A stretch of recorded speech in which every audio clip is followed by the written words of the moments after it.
Bhatt is still with us. Sunilji, you're hearing that within an hour or within 2 hours of Pakistan striking at Jammu or attempting to strike at the Jammu air base and areas around it, including civilian areas, and that distinction needs to be drawn.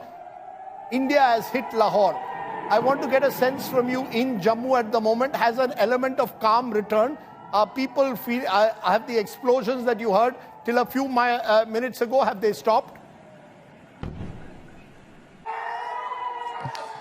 Rajdeep, I have spoken to people from different localities in Jammu city, and most of them are saying that power supply has been restored. However, power supply remains cut off in some areas. It's being done as a precautionary measure. People are heaving a sigh of relief because electricity supply has been restored in most areas, and people believe that it's a good sign that that now things are getting back to normal here. But it's going to be a very long night, because even now we are hearing bomb sirens in many parts of Jammu region. In Jammu city, situation remains very sensitive. Uneasy calm prevails in many areas, and civil defense volunteers are out in the streets. They are going to each and every locality, appealing to people that they must, stay safe. They must be alert, and at the same time, they should not lose patience. They should remain calm, and there is nothing to worry. Security forces are doing their job. I'm just going to stop you for a moment, Sunilji. But the big news, of course, that's coming in is that India has struck at Lahore.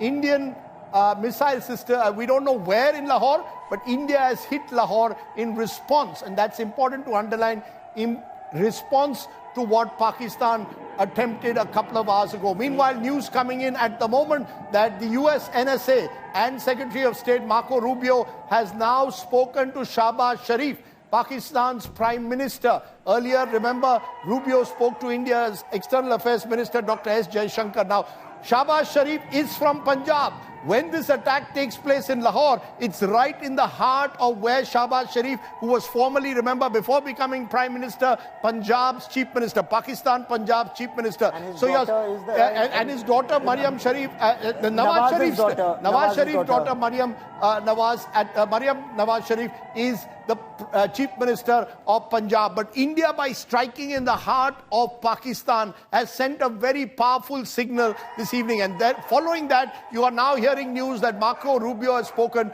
to Prime Minister Sharif. But the question is, does the Prime Minister of Pakistan or the civilian leadership have it in it to tell the Pakistan army that we need to pull back, we need to restrain ourselves? That is the big question mark. And in the past, we've seen that the army simply has never listened to the civilian leadership. We can go back to Kargil as well, where Parvez Musharraf ran his own agenda. Nawaz Sharif at that moment found himself completely marginalized. 26 years later, Shahbaz Sharif is going to now have to walk the talk. If Shahbaz Sharif wants to assert any authority, he must realize that India has hit Lahore. This cannot go on for Pakistan. So therefore, Pakistan will have to take a choice of what it wants in the next 24 hours. You know, Rajdeep, if I may just slightly disagree with you on this aspect, Nawaz Sharif was ordered by Parvez Musharraf after his men started dying on the Kargil heights to run to America and save Pakistani lives, because he realized Parvez Musharraf got into the Kargil war. He did not have an exit plan. Similarly, Asim Munir got into the Pahalgam plan. He does not have an exit plan. So now he will put Shahbaz Sharif in front and say, please agree to a surrender, like Nawaz Sharif agreed to a surrender and a ceasefire, and then save the Pakistan army. This is history repeating itself. I covered the Kargil war on ground. I interacted with the leadership even that time. I'm interacting even now. And this is exactly what will happen. Shahbaz Sharif will then say, okay, we want peace. And then Asim Munir will back down, and maybe after some time he'll take over power. But at the moment, they're going to have to walk the talk. The fact is that General Asim Munir is the one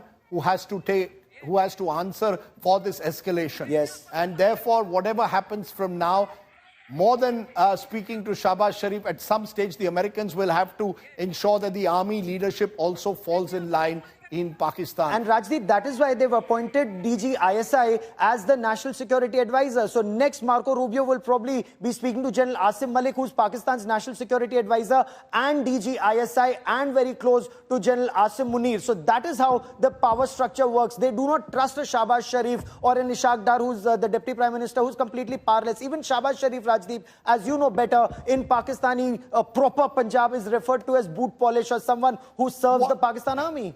This morning, there was a targeted attack on Lahore by India, very specific targeted attack on their air defense systems. Am I correct? Absolutely. And those air defense systems were neutralized. Therefore, now, given what Pakistan did a couple of hours ago, targeting Jammu, targeting Jaisalmer airport, drones being put across different parts of the valley, artillery fire continuing from across the LOC, how does India respond specifically to Lahore? Yesterday it was significant. It was Sialkot, Rawalpindi and Lahore. 3 cities which are at the heart of Punjab. Rawalpindi is significant because it's the GHQ headquarters. Lahore because it is in a sense, the political capital of Punjab. And Sialkot, where remember a number of the terror camps have also existed. So given what was done this morning, now India hitting Lahore, what is the significance? So Lahore is also the 4 Corps headquarters. Lahore is a very important nerve center, as you very rightly pointed out, Rajdeep, of Pakistani political life. And if I may,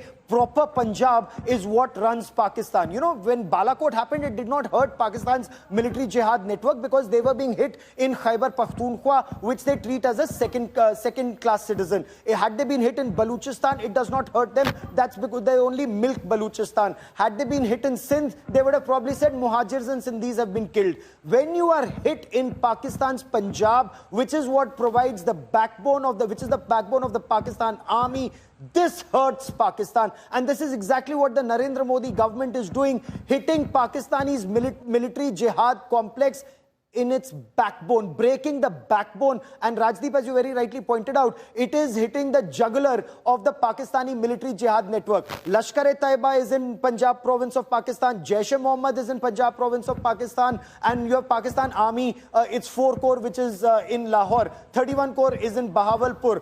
10 Corps is in Mangla. So all of this, their entire army is around, Rawalpindi, Islamabad. All of that are areas that India has in its crosshairs should Pakistan escalate further. Lahore being hit is punitive strikes on the military jihad infrastructure in Pakistan, Rajdeep. We'll wait and see how Pakistan responds to that. We'll wait and see what specific targets have been hit in Lahore. Those operational details, of course, will come out at a much later date. Probably some stage tomorrow we'll get a real sense of what has happened. But the message is loud and clear. You strike us in Jammu and Jaisalmer and parts of the valley, we will come right into your heartland. And that's really a message that India is reinforcing both this morning when they went to Sialkot, Rawalpindi and Lahore, and what they are reinforcing at the moment. I want to go to Mir Farid and Amit Bhardwaj, both of whom are joining me at the moment. Gentlemen, it's been a long night. At the moment, Mir Farid in Srinagar, is there an element of uneasy calm? Absolutely, Rajdeep. In fact, it's pitch dark. Electricity has been cut off, and I can also share with you that the Education Minister has ordered that all schools in Jammu and Kashmir will remain closed tomorrow. So all those things happening, people are very uncertain. I'm getting calls, messages. People want to know what has happened. There are a lot of fake news on social media, a lot of propaganda, and that's also keeping people on the edge. Though, as far as the government is concerned, they have told people to be very careful about this particular propaganda and ensure that they take that news, cross-check, and then only believe, do not believe on rumors. But across Kashmir, as we have been reporting, LOC is hot.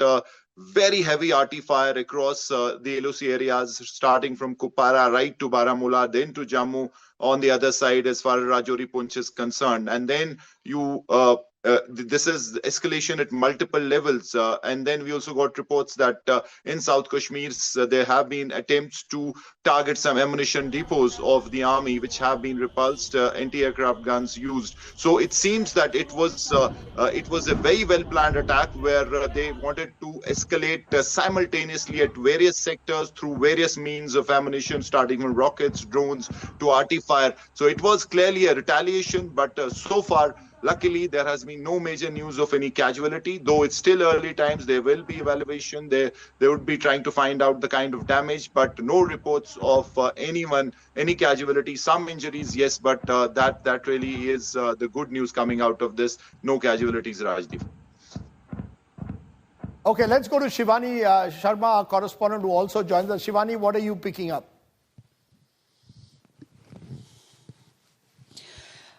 Rajdeep, the shelling out here where we are reporting from can be heard, and this has been over an hour when this shelling started in the Uri sector, and this is heavy shelling that's happening, and the interval of the shelling is also quite frequent. So this is how Pakistan is now escalating along the line of control, where we were reporting that in last 2 nights also there was heavy artillery fire, but the timing of that fire used to be after 12 p.m. around 1 and till the wee hours in the morning. But now the heavy shelling has started around 9 o'clock, right after when Jammu was attacked and the attack was thwarted. So this area also remains in complete blackout. We are getting developments every minute about what's happening. Pakistan continues to escalate. It is trying to approach on the borders along the line of control with heavy artillery firing, not only in Jammu and Kashmir, Rajdeep, but also on the western sector in Rajasthan, as we were reporting about. There was heavy shelling in Jaisalmer, as well as the drones were seen that were neutralized there. Multiple locations on the western sector, not only Jammu, but in Rajasthan and Punjab also there are inputs that the drones were activated by Pakistan. They all have been neutralized. 8 places in Jammu where drones were activated, they all have been neutralized. There are no report of any casualty so far. The situation is emerging. High alerts on the borders. Even when I'm speaking, I can hear these arty shells being fired along the line of control. The villages have already been evacuated that lie in the range of this artillery shelling, because in last 2 days we lost 16 people in Poonch and Tangdar alone, Rajdeep. So multiple air assets are activated. They are active. The air defense systems are active. There is a multiple layer of all these air defense systems that are working right now on high alert, vigilant, monitoring the skies on the western borders. Complete blackout to be as a part of caution in this area where we are reporting from right now. But though we have not witnessed any air activity apart from the shelling that continues. Right. Thanks very much, Shivani Sharma, for joining us at that moment. Shivani, of course, tracks the Defense Ministry very closely. India moving in what can be best described as a very calibrated response. Pakistan responds in a particular way. India ensuring that the response as of now remains calibrated. So you're in an escalatory spiral, but without getting into a situation that spirals out of control. That seems to be the reflection. Meanwhile, Marco Rubio, as we said, spoke to Prime Minister of Pakistan, Shahbaz Sharif, a little while ago. We are also being told that airports are on high alert across the country. So security being beefed up at airports across the country at this moment. Airports being put on high alert and being beefed up across the country. The IPL also, now we are told a BCCI meeting will be held. The match today in Dharamshala was called off, but there is now the real possibility that the IPL itself, there is a huge question mark whether there will be any more matches if the situation remains tense in the next few days. So lots of question marks now exist. All passengers to undergo extra security checks with the airports being placed on high alert across the country. But the big news, of course, is that India has used its missiles to strike Lahore. Remember, all of this also on the backdrop of 2 JF-17s and 1 F-16 being shot down by India. And Pakistan air warning systems being hit in Punjab. All Indian airports are on high alert. That's the breaking news that we are getting at the moment from across the country. Visitor entry at terminals being banned.